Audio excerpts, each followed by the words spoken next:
Allen, a longtime journalist in Erie. Today, I am happy to introduce Erie viewers to Selena King, who is a candidate for the Pennsylvania State Senate District 9. Welcome, Selena. And what's at the heart of your agenda? I was able to get a good scoop on it by reading your op-ed in the Erie Times News. Selena King aims to invest in better homes, schools, jobs for all in the Erie community. So talk broadly about your agenda, and then we're going to go into a number of different issues, women's issues, housing, education, I know is really important to you. So broadly, why are you running? And then we'll get into the specifics. Okay. Well, I'm Selena King, candidate for PA State Senate District 49, and thank you so much, Liz, for taking time out to interview me today. I'm running because Erie really deserves a champion and an advocate, someone who has deep roots in this community, who has experience. I have worked on many different levels of government, so I have experience in policymaking as well as working with policymakers and having those relationships with many different people across the aisle. And so I decided to run because it was time to make sure that we had someone who could really represent us in a way that we could ensure so everyone who wants access and deserves access in Harrisburg could go back and get resources in Harrisburg for us. And so working in many different sectors, serving on many different boards on the city, but also being a former county employee, working for the state as an employee, and now on the federal level as a federal employee, it was really important to be able to take that experience to Harrisburg and to know that that experience matters, and to be able to take those relationships that I have to advocate for the resources that Erie deserves and for so long has not been able to get here in an equitable manner.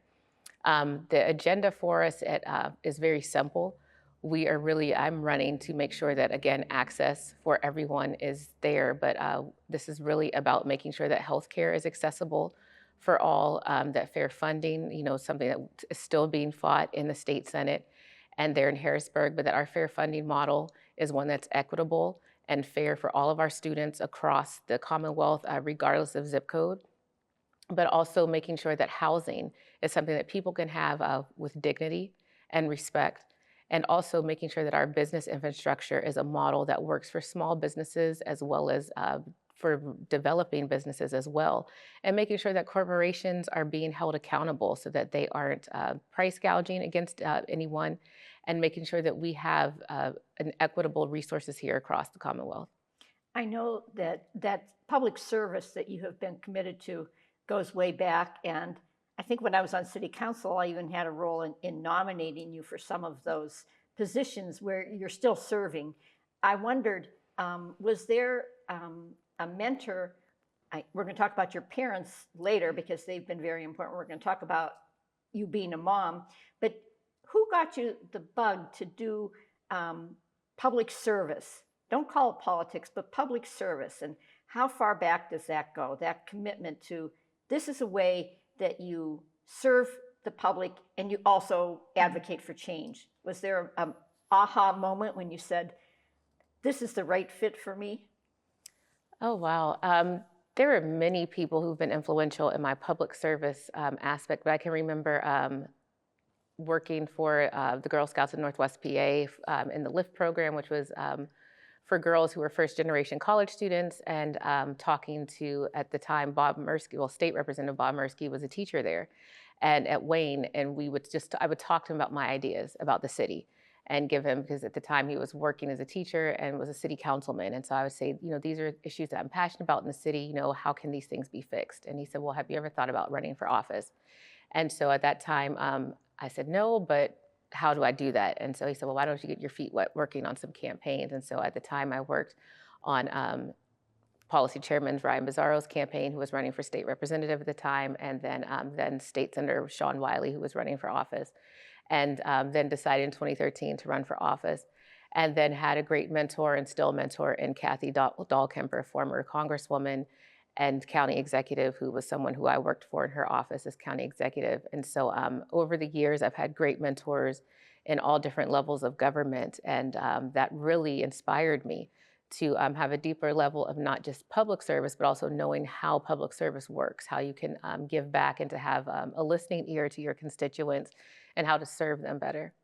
you mentioned Bob Mursky, who was a teacher, now became city councilman, state rep. But so talk a little bit more about education and fair funding, and how is that going to be achieved? Because I suspect that's a bipartisan issue.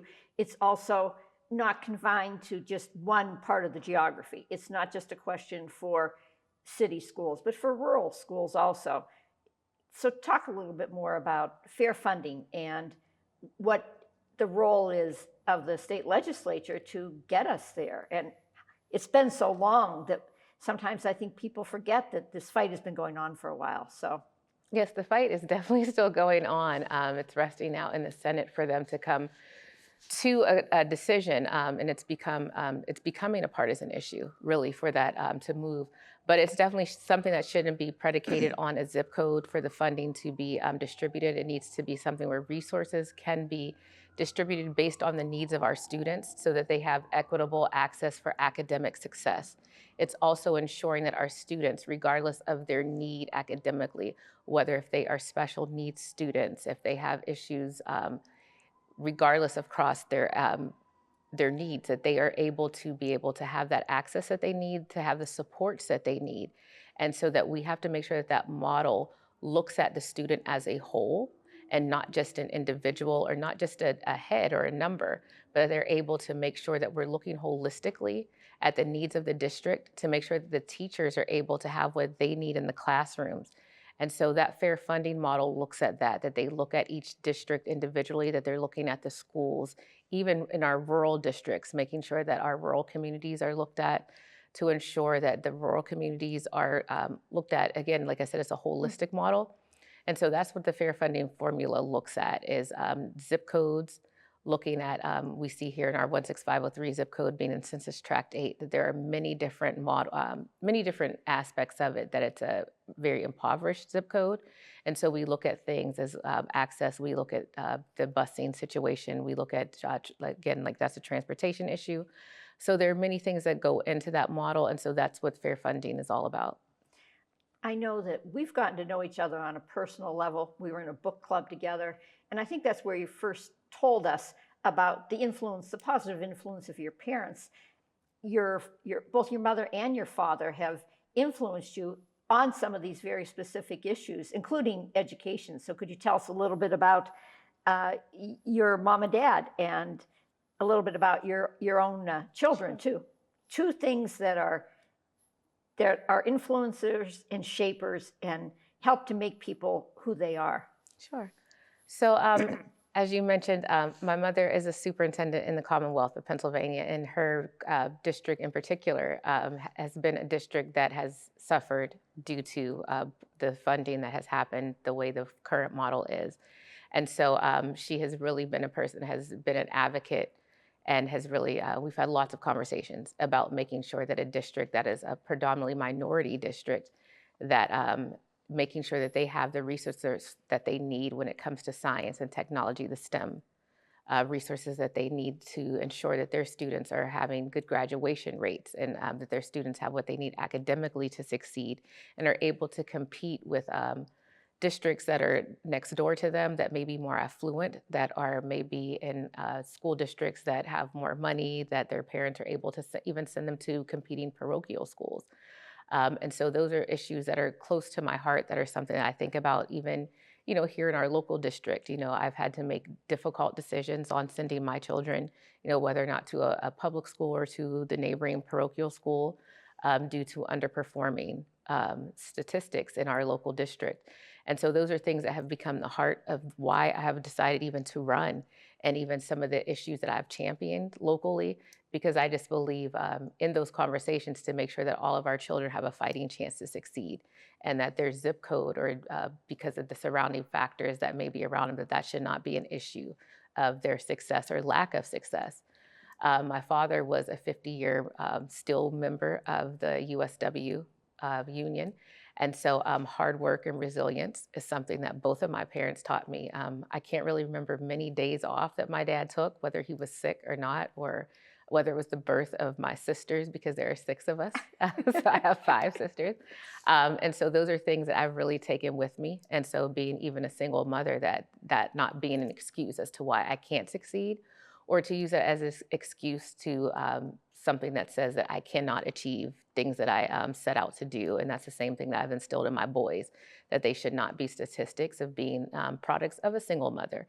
And so I'm proud of, having a son who's now a junior in college and one that's a freshman in high school, that they have thankfully stayed out of trouble, and that we've been able to instill, the values of hard work, success, and education are the keys to being successful. So you have sisters, you have sons, but talk to us about healthcare and standing up for women's reproductive care. And then also maybe if you have a minute to talk about the opioid crisis, which is something, again, that it cuts across a lot of different lines. So kind of 2 separate issues, but maybe somewhat tied together as healthcare issues. Well, as you know, Roe v. Wade was repealed, and so that's something that's on the ballot that we're really fighting for. And as a woman, as a mother, that has been something that I've personally had to deal with reproductive and maternal health issues that have been something that have personally affected me.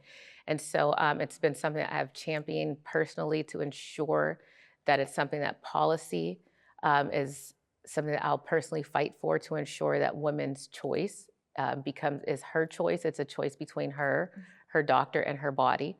It's an issue that I have personally evolved on over the years because of that, because of my personal dealing with that. And so it's something I'm going to always stand up for and champion. And also with Black maternal health being it's a public health crisis right now. Yeah. We're seeing Black women, that maternal mortality rate. Black women are 4 times more likely. It's shocking. Yes, Yeah. to possibly perish, during giving birth. And so it's something that we've really got to stand up for. And I'm proud of the work that has really come out of my dealings with the Pennsylvania Legislative Black Caucus Foundation. We work with all of our sitting legislators of color in the State House and also the State Senate.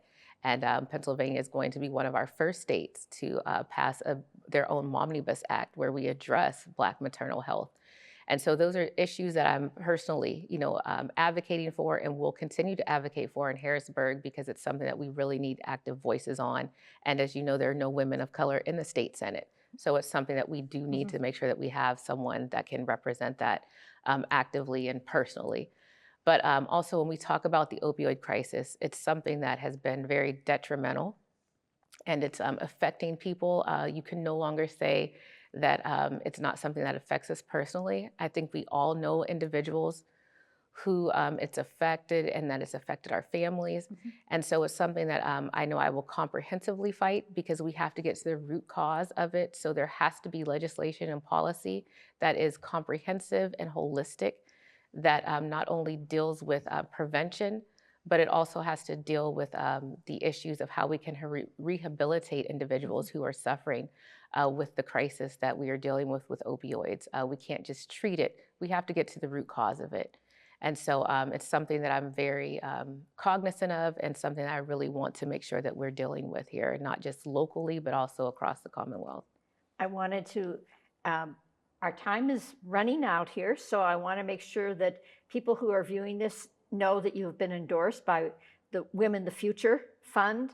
And also, there's so many issues we didn't have a chance to get to. So did I miss anything? And where can people learn more about Selena King, what your campaign is about, and maybe how they could get involved? So Women the Future, where can they learn more about Selena? And is there anything that I didn't ask you that you want to put out there? Sure. In our last couple seconds. Sure. So yes, I've been endorsed by Women the Future, which is a wonderful organization that endorses women who are fighting for, of course, women's rights against violence and other causes that are for human rights.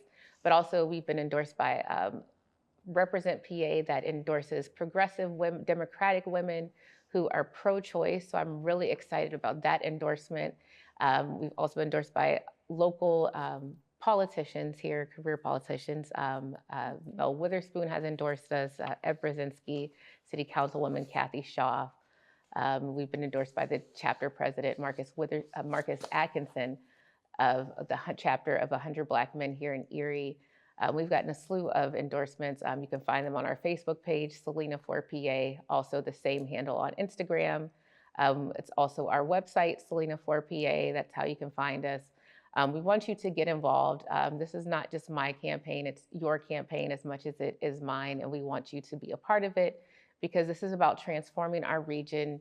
It's about equity. It's about bringing resources back to this region and unlocking our untapped potential here in Erie, because Erie's best and brightest days are ahead of us, and only together we can unlock that potential and ensure that we have a win for this area. Thank you, Selena. What a pleasure. How much fun that was.